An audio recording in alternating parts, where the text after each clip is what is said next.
DJI's platforms are known for being some of the most robust, reliable platforms in the industry space. This new integration enables a much simpler, much more efficient workflows that are really going to change things for drone service providers out there. The diversity of data needs in agriculture is immense. And what we are trying to do is really satisfy that diversity of information needs across different crop types. And that's really what this platform helps us do.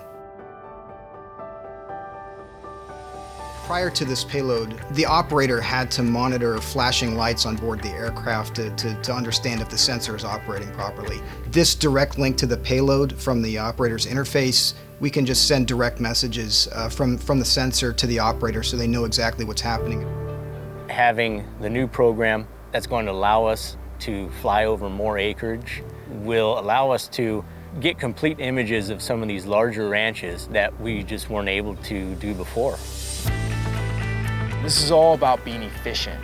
It's going to change the farming industry.